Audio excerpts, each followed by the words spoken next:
बिस्मिल्लाहिर्रहमानिर्रहीम। अस्सलाम वालेकुम नाज़रीन, मैं हूं शहजाद मिर्ज़ा। आप देख रहे हैं हमारा यूट्यूब चैनल एक्सपोज न्यूज़।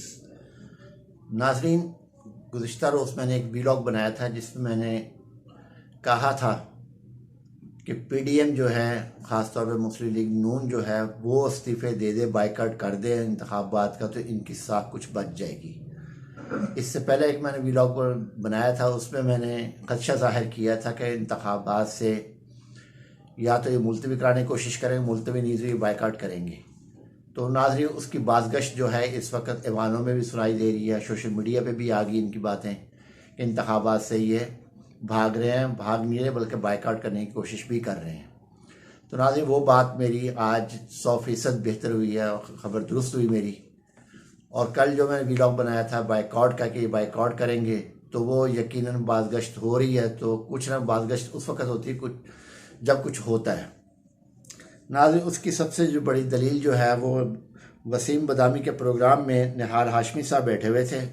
उन्होंने कहा 10 अप्रैल 2022 को जो सुप्रीम कोर्ट ने कासिम सूरी साहब की रूलिंग को गैर करार दिया था, ये हमारी बड़ी गलती थी और ऐसा नहीं होना चाहिए था। आइन के ख़िलाफ़ रूलिंग को गैर करार दिया गया, वो आइनी रूलिंग थी जिसका हमें अफसोस भी है और मुदाखलत नहीं करनी चाहिए थी, पार्लियामेंट के अंदर मुदाखलत नहीं करनी चाहिए थी।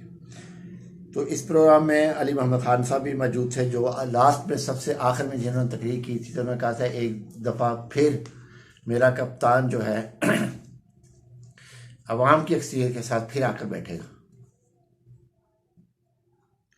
नाज़रीन, दूसरी जानिब इन्होंने हुकूमत पंजाब, वो वफाकी हुकूमत ने जो है इस्लामाबाद हाई कोर्ट को 2 स्विमिंग पूल बनाने के लिए 1.8 अरब रुपए दिए हैं, जिसमें एक मर्दों का स्विमिंग पूल बनेगा, एक औरतों का स्विमिंग पूल बनेगा। नाज़रीन, ये या सियासी रिश्वत है, ये देने की कोशिश की इन्होंने, जो कि इनको नहीं मिल सकेगी। ना वकला बरादरी इन चीज़ों पे बिकती है, ना वो बिकते हैं इन कामों में।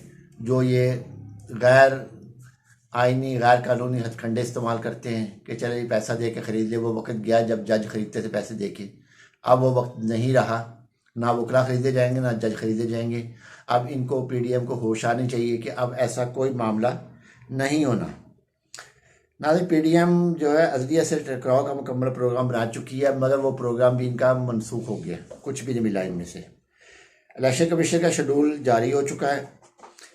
20 अप्रैल जो है तक तमाम काम मुकम्मल हो जाएंगे।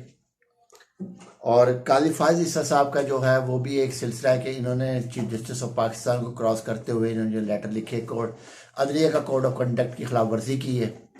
तो इन पे भी कोई ना कोई मसाइल खड़े होने हैं, क्योंकि कोई ना कोई मुसीबत इन पे भी आके पड़ेगी। खाम ये इन्होंने की है हरकत। जस्टिस हैं, इनको पता होना चाहिए कि ये जो कोड ऑफ कंडक्ट है हमारे अदारे के, वो किस किस्म के हैं। ख़ास तौर पे अदलिया का अदारा है, वो बड़ा हसास अदारा होता है, बड़ा इज्जत वाला अदारा होता है।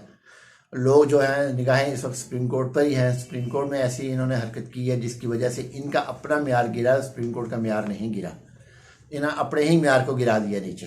तो नाज़रीन, ये आपको कुछ पता नहीं है, अगले व्लॉग में आपको बताएंगे इस वक्त खिचड़ी क्या पक रही है और इस वक्त क्या हो रहा है इनके साथ और ये क्या करना चाह रहे हैं, और मुस्लिम लीग की टिकटें किस तरीके से वापस हो रही हैं और इसका तमाम तर फ़ायदा किसको होना, ये अगले व्लॉग में आपको बताएंगे। नाज़रीन, वीडियो अच्छी लगे शेयर करें, लाइक करें, हमारे चैनल सब्सक्राइब करें। शुक्रिया।